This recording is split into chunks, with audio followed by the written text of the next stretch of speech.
Hello everyone, this is Void Spirit. I'm here to bring you guys amazing fanfiction that you will surely enjoy.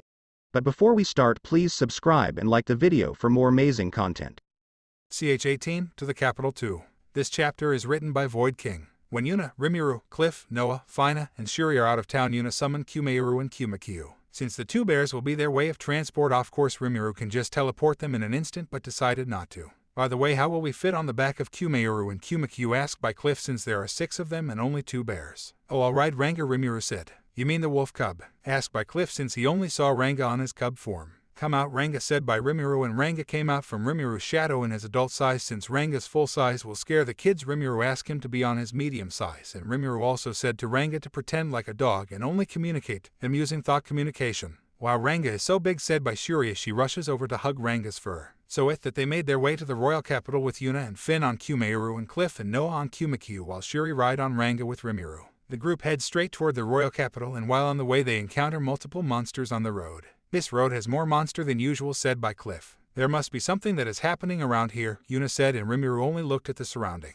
We should take a rest since the sun is starting to set, Rimuru said, and everyone nodded. Since all of Yuna's item was lost when she died, she can't use her bear house, so they are forced to make a camp. The night has passed and Yuna woke up beside Rimuru, who was hugging her. She spent her time watching his fiancée sleep, and not long after Rimuru's eyes started to twitch and Rimuru woke up. Good morning, beautiful, Rimuru said, making Yuna blush. Gee, good morning, Yuna replied. Let's cook breakfast for everyone before we depart, Rimuru said, which Yuna only nodded. The two cooked, and the aroma of what they are cooking woke up Cliff and the kids, who were sleeping on top of Kumauru and Kumakyu. After everyone woke up, they had their breakfast, and after eating they depart to the royal capital. And once they arrived, they were met with a horrible scene. Black smoke is flying in the sky while monsters attack the royal capital. People running, and knights and adventurers are defending the land and the civilians with all their might. What caught the attention of Rimuru and Yuna was the 2 dragons that was flying in the royal capital. One was a dragon that had a purple scale, while the other had an emerald green scale. We need to save everyone, Yuna said. Alright, let's split up, but be careful, Yuna, Rimuru said with worries. Cliff, stay here for a while, it's much safe here. Ranga, protect him, will you? Rimuru said, and Ranga only nodded.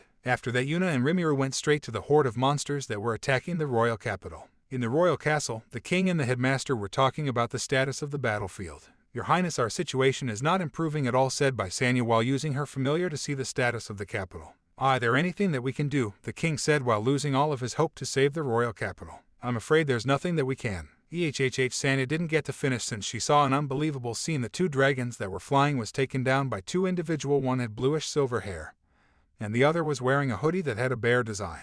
What is it, Sanya? The king asks. I think we still have a chance, Your Highness, and I think she's back, Sanya said. When Elelora heard her, she smiled since she knows who she meant. Back on the battlefield, a knight who was about to be killed by an orc was saved by Yuna. Please stand up, this is not the right place to die, Yuna said. Using Diamond Path, Yuna jumped towards the green dragon and swung her katana towards the dragon, aiming at its wings. Her attack was so strong that it even reached the clouds above them. When the dragon was hit by her attack, it immediately falls down, and when Yuna was about to finish it, it spoke. Wait, please don't kill me, the dragon pleaded for mercy. Yuna was surprised when the dragon talked, and after a few seconds she managed to compose herself. Then tell me, why sold I spare your life? Yuna said to the dragon. We didn't want to do this, but a man suddenly came to use, and the next thing we know is that we are attacking this city. Please, I beg you, I'll even be your subordinate, so please just spare my life, the dragon said. Yuna then lowered her sword and started to heal the dragon. Thank you, master, the dragon replied. Hey, you don't need to call me master, and I never accept you as my subordinate, Yuna replied. No, it is natural for us dragon to follow the strong, so please allow me to serve you, the dragon said while bowing.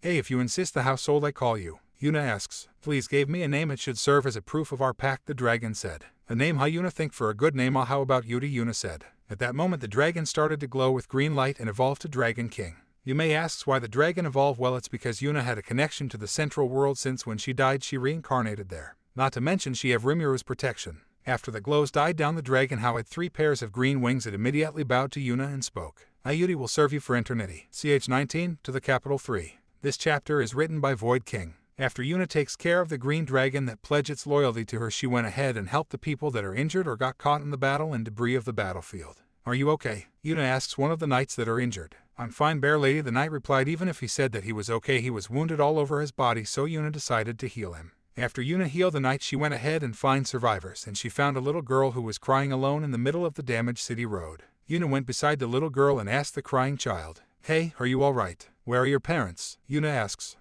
There, the little girl screamed. "Ugh, calm down, I'm not a real bear," Yuna said in a panic, and she takes off her bear hoodie, revealing her long emerald green hair. "See, I'm not going to hurt you." "Really?" the girl asks, and Yuna only nodded as she helps the girl to stand up. "Where are your parents?" Yuna asks again. "I don't know, we were running and I tripped over, and the next thing I know is that they are gone." Looking at the girl who was about to cry again, Yuna decided to help the girl find her mother, even though the thought of the girl's parents had died passed to her mind, but she brushed it off and continued to look for the parents of the little girl. Not long after, Yuna found the parents of the child, and before she left the child, she gave the little girl a candy. After that, she left the child to her parents, and she decided to return back to where the green dragon was. When she arrives at the location, the dragon was still there waiting for her. "You're still here?" Yuna asks. "Yes, my lady. I was going to ask if I can remain at your side to learn more about human society."